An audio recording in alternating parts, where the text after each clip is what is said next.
या स्टूडेंट्स बेटा next topic होगा आज हमारा separating the components of A mixer. हमने पीछे mixer, solution means true solution, suspension और कोलाइडल सॉल्यूशंस के बारे में पढ़ा है। अब नेक्स्ट टॉपिक है हमारा separating the components of A mixer. कोई भी एक जो मिक्सर है हमें पता है उसके दो या दो से ज्यादा कंपोनेंट होते हैं, हम उन कंपोनेंट्स को सेपरेट कैसे करें। Most of natural substances, nature में जो सब्सटेंसेस पाए जाते हैं उनमें से ज्यादातर most of natural substances are not chemically pure, are not chemically pure. वो केमिकली प्योर नहीं है, इसका मतलब वो मिक्सर की फॉर्म में है। अब उस मिक्सर के डिफरेंट कंपोनेंट्स को हम सेपरेट करना चाहते हैं और उनका यूज करना चाहते हैं, तो हम क्या करें। अब कुछ तो ऐसे मिक्सर हैं जिनके कंपोनेंट्स को we can separate by using some simple physical methods like hand picking, sieving और फिल्ट्रेशन। कुछ मिक्सर्स को तो हम इन सिंपल फिजिकल मेथड्स की सहायता से सेपरेट कर सकते हैं, लेकिन कुछ ऐसे भी मिक्सर हैं जिनके कंपोनेंट्स को we can not separate by using these simple physical methods. तो उनको सेपरेट करने के लिए हमारे पास कुछ स्पेशल टेक्निक होती हैं। हम उन स्पेशल टेक्निक्स के बारे में पढ़ेंगे। फर्स्ट पॉइंट अब हमारा आता है, how can we obtain coloured component. Coloured component means dye from blue और ब्लैक इंक। आपने ब्लू और ब्लैक इंक को देखा होगा, तो हम उसके डिफरेंट कंपोनेंट्स को अलग करना चाहते हैं। तो उसके लिए आप एनसीईआरटी बुक से बेटा एक्टिविटी 2.4 पढ़ेंगे।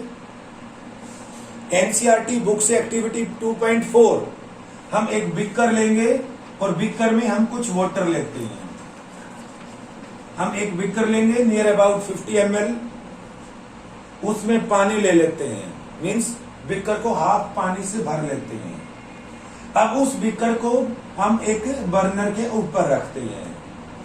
उस बीकर के ऊपर हम एक वॉच ग्लास रखते हैं, वॉच ग्लास।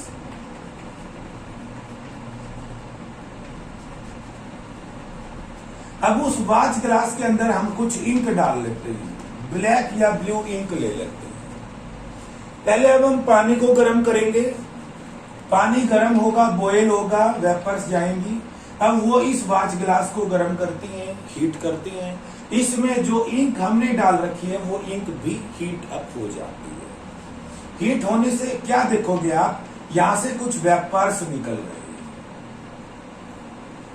आप इसको जब तक गर्म करेंगे जब तक ये वेपर्स निकलते रहेंगे। What you observe from this experiment?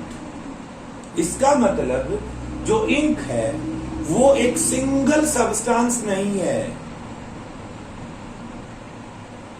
वो इंक वाटर प्लस कुछ सब्सटेंस का बना हुआ है। तो पॉइंट देखें, finding what we find, we find that what we find ink is a mixture। Ink एक मिक्सर है, किसका, ऑफ ए डाई का, इन वाटर। तो finally what we find that ink is not a single substance but it is a mixture of water and dye। अब यहां से जो evaporate हो गया वो वाटर हो गया, और एक सब्सटेंस रेजिड्यू, एक वर्ड आता है बेटा यहां पर रेजिड्यू, RESIDUE। रेजिड्यू का मतलब होता है अवशेष। तो पानी इवेपोरेट होने के बाद जो सब्सटेंस रेजिड्यू के रूप में बचा वो डाई है, वो डाई है। It means ink is a mixture of water and dye. Thus we can separate, हमने सेपरेट कर दिया है किसको? Volatile, volatile component. इस इंक के वोलेटाइल कंपोनेंट जिसको हम सॉल्वेंट कहते हैं, हमने उसको सेपरेट कर दिया है किससे? From its non volatile solute. Non volatile solute किस मेथड के द्वारा? By the method of evaporation. तो हमारा हेडिंग था बेटा, how can we obtain coloured component from blue या ब्लैक इंक?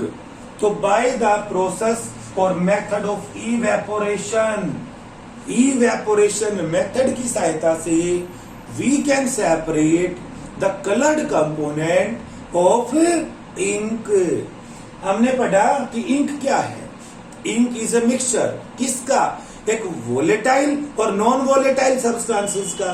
वोलेटाइल सब्सटेंस क्या है? वाटर। नॉन वोलेटाइल क्या है? डाई। इसका मतलब ink is a mixture of water and die.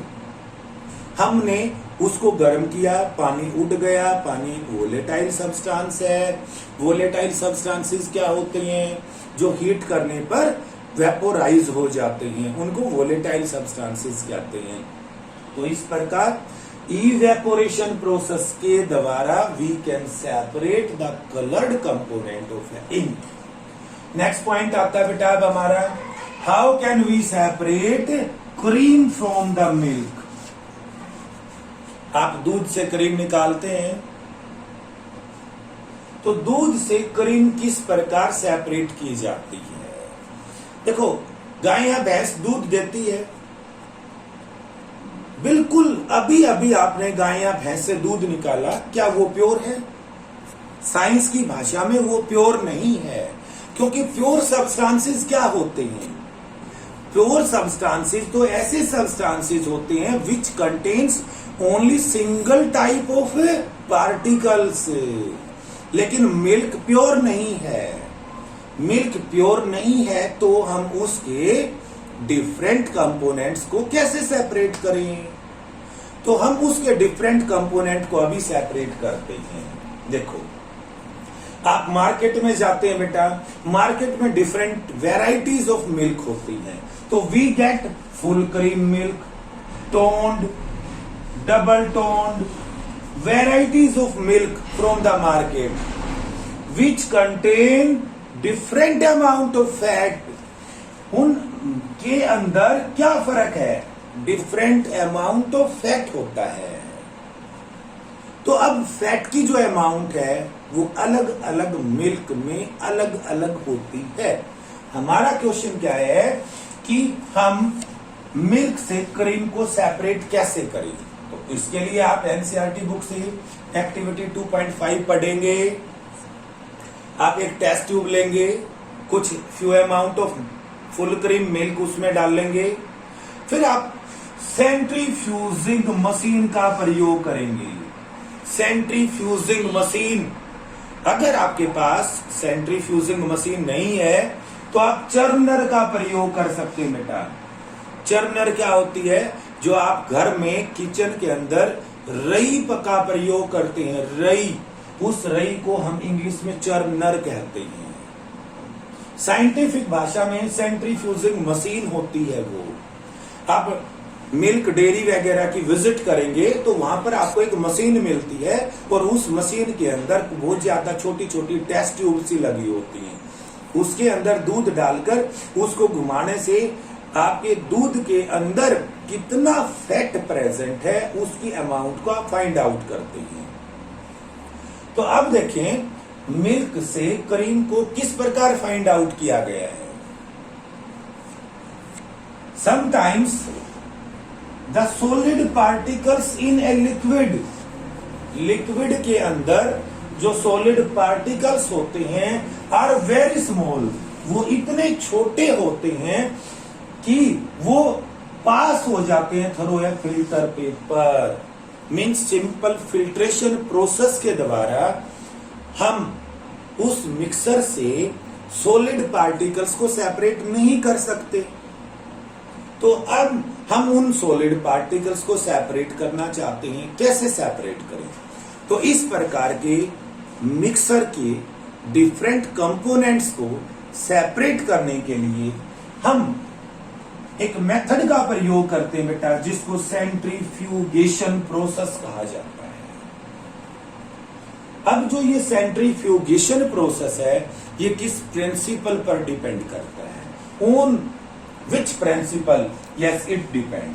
तो द प्रिंसिपल, ये वर्क किस प्रिंसिपल पर करता है? You can say. So the principle is that जो डेंसर पार्टिकल्स होते हैं are forced to the bottom. Denser particle, देखो आपके घर में दूध होता है, ऊपर से आप रई लगाते हैं बेटा, रई उस दूध को तेजी से घुमा देती है। तो जब रैपिडली स्पन किया जाता है, तेजी से घुमाया जाता है, तो डेंसर पार्टिकल तो नीचे चले जाते हैं, लाइटर पार्टिकल ऊपर आ जाते हैं, और इस प्रकार दूध से क्रीम अलग हो जाती है। तो वही प्रिंसिपल है यहाँ पर।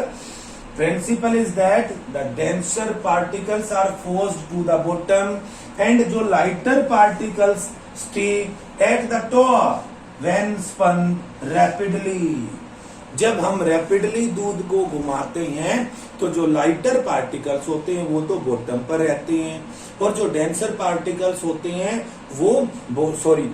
जो लाइटर पार्टिकल्स होते हैं वो तो टॉप पर रहते हैं, और जो डेंसर पार्टिकल्स होते हैं वो बॉटम में चले जाते हैं। और इस प्रकार जो आप क्रीम कहते हैं बेटा, क्रीम के पार्टिकल्स लाइटर होते हैं और इस कारण वो सरफेस पर आ जाते हैं। तो ये मेथड है आपका, how we separate cream from the milk. तो बाय यूजिंग सेंट्रीफ्यूगेशन प्रोसेस। बेटा पेपर में क्वेश्चन आता है कई बार, write the principle on which centrifugation work. तो हम प्रिंसिपल ये लिखेंगे। अब हम कुछ एप्लीकेशंस पढ़ेंगे, एप्लीकेशंस ऑफ सेंट्रीफ्यूगेशन प्रोसेस। देखो इसी प्रोसेस का प्रयोग हम लेबोरेटरी में डायग्नोस्टिक पर्पज के लिए किया जाता है। यूज्ड इन, ठीक है, diagnostic laboratories for blood and urine test. आप ब्लड टेस्ट करवाते हैं, यूरिन टेस्ट करवाते हैं, तो ब्लड और यूरिन को चेक करने के लिए लैब के अंदर इस प्रकार की मशीन का प्रयोग किया जाता है।